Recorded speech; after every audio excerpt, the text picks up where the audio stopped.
पाकिस्तान पे थोड़ा सा मुश्किल वक्त क्या आया, जितने भी ठग हैं वो एक्टिवेट हो गए हैं और जितने भी वीज़ा कंसल्टेंट हैं उसके हवाले से ख़ास तौर पे मैं रोशनी डालना चाह रहा हूँ कि वो आजकल लोगों को जो है वो किस तरह से लूट रहे हैं।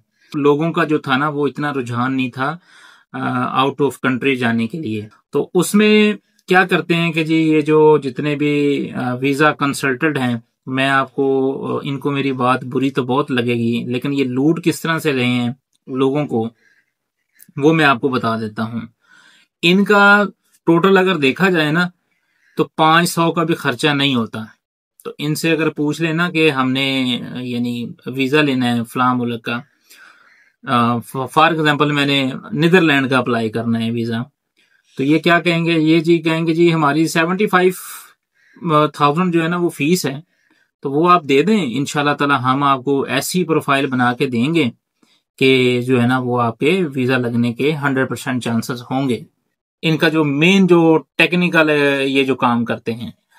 अब इनसे पूछे ना कि कितने केस आते हैं आपके ऑफिस में, तो ये कहते हैं कि जी हमारे ऑफिस में जो है ना वो तकरीबन डेली के 100 प्लस लोग जो है ना वो केस यानी सबमिट करवाते हैं। ठीक है, अच्छा चलें आप 100 ना रखें, 80 लोग लगा लें। ये जितने भी एक दो कंपनी हैं आजकल बड़ी सोशल मीडिया पे छाई हुई हैं, ठीक है, XYZ, मैं नाम तो नहीं लेता क्योंकि सारे देखा देखी एक ही काम पे लग गए हैं। ये क्या करते हैं कि जी इनके पास चलें, ये बता रहे हैं कि हमारे पास रोजाना हम 100 से ज्यादा बंदों की जो है ना वो एप्लीकेशन हम सबमिट करवा रहे हैं, तो 75,000 इनकी फीस है। अगर आप 75,000 को अगर आप 80 से मल्टीप्लाई करें ना तो ये डेली का 60 लाख रुपए बनता है। ठीक है, और यानी इसको अगर हम महीने में करें तो ये करोड़ों में अमाउंट जाती है। ठीक है, तो बताने का मकसद ये है कि ये फर्ज करें चलें दिन में जो है ये 80 बंदों का केस सबमिट करवा देते हैं। ठीक है, उसमें से क्या होता है कि जो वीजा लगता है वो तकरीबन कोई एक या दो बंदों का वीजा लग जाता है। तो ये जो है वो उसी एक जो दो बंदे होते हैं ना उनको सिर्फ और सिर्फ सोशल मीडिया पे लेके आते हैं, उनके बारे में बताते हैं कि जी ये देखें जी हमने इनकी फाइल बनाई थी और इनका वीजा लग गया है। तो ये देखें जी, बताते हैं हाँ जी ये बहुत अच्छे हैं जी, इन्होंने हमारी फाइल बड़ी अच्छे से तैयार करके दी थी, फलां से करके दी थी, फलां से तैयार करें। अच्छा, वो जो 80 में से अगर दो बंदों का लगा है ना, बाकी जो थे ना 78 जो रिफ्यूज हो जाते हैं, उसके बारे में कोई भी एजेंट नहीं बताता कि जी यानी हमने हमारे जो है ना 78 जो केस थे वो हमारे रिफ्यूज हो गए हैं। सिर्फ और सिर्फ उसी को सामने रखते हैं कि जो फर्ज करें 100 केस अप्लाई किया है उसमें से 3 बंदों का लग गया, 4 का लग गया है। ठीक है, वही बंदे दिखाते हैं कि जी इनका वीजा जो है ना ये ग्रांट हो गया है। बाकी जो है ना वो जो 100 में से फर्ज करें अगर 90 या 95 रिजेक्ट हुए हैं ना, उसके बारे में ये बिल्कुल नहीं बताते कि जी ये भी हमारे हमने ही तैयार करके दी थी फाइल, वो रिजेक्ट हो गया है। तो ये इस तरह से जो है ना आजकल लोगों को लूट रहे हैं। वीजा सिर्फ उसी लोगों का लग रहा है, उन्हीं लोगों का लग रहा है जिनका यानी जो पाकिस्तान में अच्छी इनकम कमाते हैं और प्रॉपर, अगर फॉर एग्जांपल अगर महीने का एक बंदा 5 लाख रुपए कमाता है, ठीक है, उसका यानी 2 लाख रुपए खर्चा है महीने का और 3 लाख रुपए सेविंग कर रहा है, और वो टोटल जो उसकी इनकम है 5 लाख रुपए महीना कमा रहे हैं, उस पर प्रॉपर वो टैक्स देता है, साल का प्रॉपर पूरा पूरा टैक्स देता है। तो सिर्फ और सिर्फ वीजा जो है ना ऐसे लोगों का लग रहा है।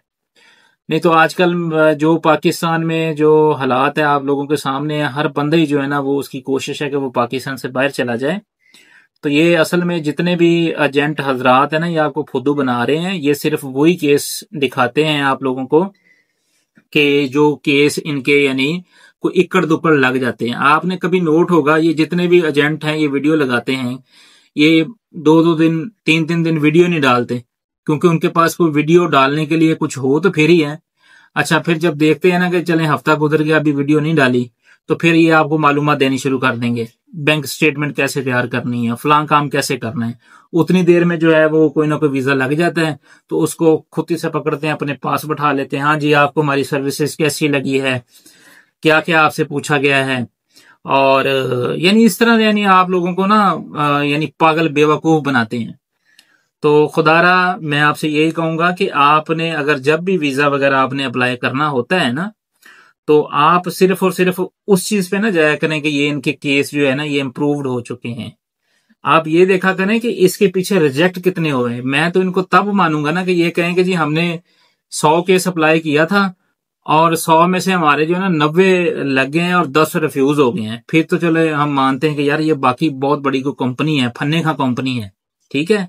तो जब 100 अप्लाई करते हैं जिसमें से 5 बंदों का लगता है 95 रिफ्यूज हो जाते हैं, तो वो तो फिर आप खुद समझदार हैं। ये मेरी बात आप जरा गौर से सोचिएगा, मैं आपको हकीकत बात बता रहा हूं।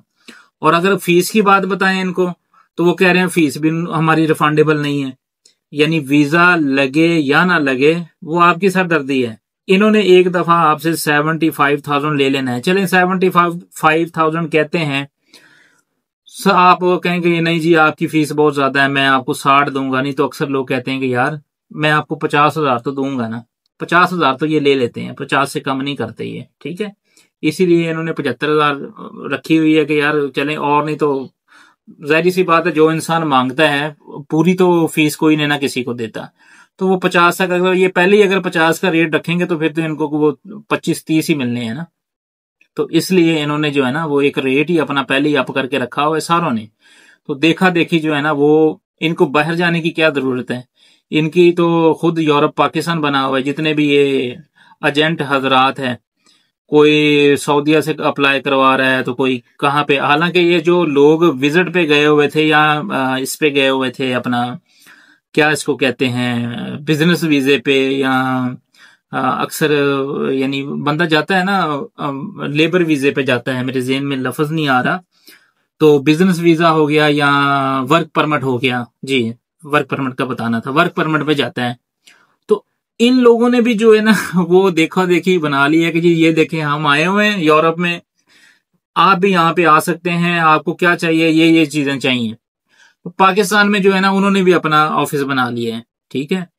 तो इनका क्या लगना है, 500 रुपए के कागज नहीं लगते जो एक, हालांकि वो जो पहले यानी आज से कोई 5 साल पहले जो वीजा अप्लाई कर रहे थे उसमें भी तो यही चीजें थी ना, होटल बुकिंग लगती थी और एक ऑनलाइन एप्लीकेशन फॉर्म लगता था आपका, और टिकट लगती थी आपकी, एफआरसी लगता था और एक कवर लेटर लगता था, चीजें वही लगती हैं।